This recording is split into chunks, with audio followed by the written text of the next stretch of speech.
College football championship game coming up on Monday night. We've got Ohio State, we've got Notre Dame, and we've got two Australian punters, and here's one of them, Joe McGuire. Firstly, it is a pleasure to have some time with you. It's crazy around here. You play in front of 100,000 fans every single week when you're at a home game. So does this feel big to you? What's running through your mind right now? Yeah, I mean, it definitely feels big. I mean, the circumstances we're playing under, it's for the national championship. It is for everything. In terms of the crowd, though, you know, that sort of added pressure won't be there because, like you said, we do play in front of crowds as big or bigger than this pretty much every week. But, you know, what you're playing for is where it changes and it becomes a much bigger deal.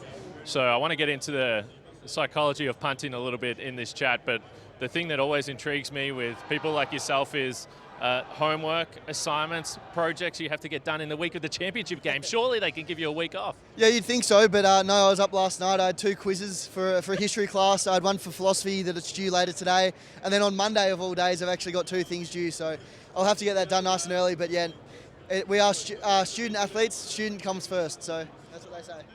Our man is doing history classes in the week of the championship game. This is absolutely insane. So when it comes to punting, I think the fascinating thing is if you're a fan of the game and your offense is on the field and the punter comes out, you might be a little bit disappointed. For athletes, I think they always want to be on the field. They want to be in the action.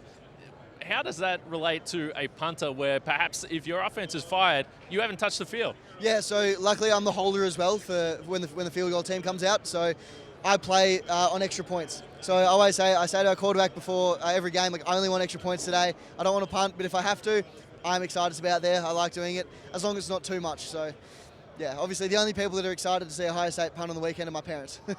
That's exactly, and us, of course. Now, if you're the holder as well, what makes you more nervous, the punt or the hold? Because this is a serious job you got. And I feel like some people would find that more stressful than the actual punting, which you're a pro at. We understand. Yeah, I suppose it's interesting. There is no margin for error, and you don't realise, like, you have to hit the spot, like on the dead spot, and tilt the laces, all that sort of stuff. I suppose it depends on the circumstances. So if it's a punt at the end of the game, you have to get it out of bounds, then I suppose that, you know, there's so much on the line there, so maybe that. But then if it's a game-winning field goal or a really, really important field goal, then sometimes, holding's more nerve-wracking. But yeah, it depends on circumstance, to be honest. So you beat Texas to get to this game. You had a season-high 6 punts in that game. But what happens if you do only have 1 punt in the game, 2 punts in the game, it's in the 4th quarter?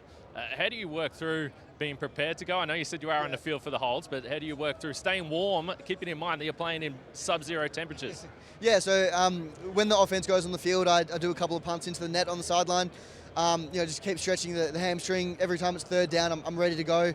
I just sort of do that every time the offense comes out, and I stay warm. Especially the indoor games and in warmer temperature, it's a lot easier to stay warm.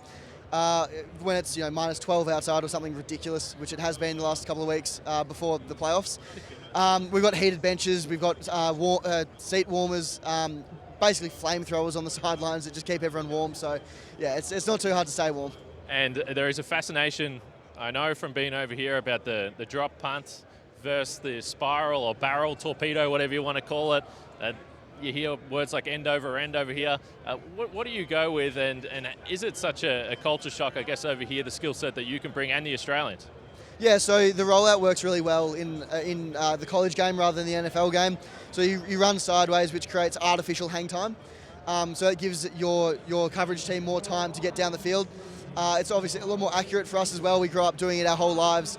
So I do it a lot more just because it's more comfortable, and we do it like that. Also moving sideways, the block spot moves so you don't know exactly where it is, as opposed to a torpedo, it's roughly 3 or 4 yards in front of you. So yeah, it's a good style of punt. I like it. It's benefited me. And the torpedo, hard to execute, certainly from my footy training days. I do want to ask about the history of this program. When you come here, how much are you introduced to that? I know there's been a couple of Australians, Cam Johnson and of course Jesse Mirko. Do you have a relationship with those guys, and how have you fit in over here? Yeah, so I was Jesse's backup last year, and he mentored me the whole year, taught me everything about Ohio State, how to be a good punter there, what to do in the gym, what to do, what not to do.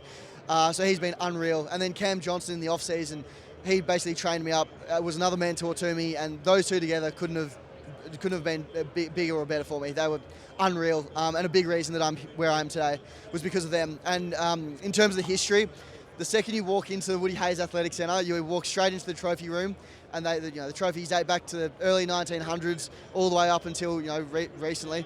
You walk past all the rings, and then you walk down the corridor. You've got the championship teams. You've got the best coaches written down. You cannot escape the great history that is Ohio State. Now, I do have to ask you about James Rendell. Now, there is going to be an Australian that wins, an Australian punter that wins. Now, I understand you've got a relationship, you talk. My question is, when does the communication cut off? And is there any sledges in there about potential shanks or anything like that? Do you try and get into mind games? No, I'll probably leave the mind games alone a little bit. Maybe during the game or just before the game. But no, I messaged him recently. I posted something on my Instagram story recently, just cooking a steak in the snow, and he replied to that. So not even game related. We said, good luck throughout the playoffs. We said good luck, and then, we might actually meet in the big dance. And he said, yeah, geez, we might. And then just before Texas, he said, well, we did our job, so you got to do yours, and then I'll see you in the big one. And then, we got the job done, and I'm excited to see him. So last time I saw him was actually at a Collingwood-Carlton game at the MCG. Well, we like it. We know that your father would have been very excited about that. Hey, last one I've got for you. When you come into a situation like this and you go through the Prokick program, some people would say, and I know this from moving overseas myself, some of my family members probably thinking this guy's having an early midlife crisis. What did your family think when you said, no, I'm going to go and try and go to college and be a punter, to now find yourself here on this stage? Yeah, so mum and dad, very supportive. They probably thought, mum probably thought like, oh, okay, good luck. I feel like it's always the mum, by the way. Yeah, 100%. I mean, she just wants what's best for me. And then a lot of my mates sort of went, yeah, all right, mate, like, good luck with that. They saw me kicking early days and went, yeah, okay, we'll see how long this lasts. And then, worked pretty hard. And mum, dad, and my brother all supported me the whole way through, and my grandparents. So that helped a lot. And then, through Prokick and Conquest Fitness with Dave Tunavai, who's a fitness coach, I got bigger, stronger, more accurate, more consistent, and then ended up getting to Ohio State. So, yeah. Mate, it's been really fun to watch you, and we can't wait for Monday night here, Tuesday morning in Australia, and we wish you all the best. Awesome. Thank you very much. Appreciate it.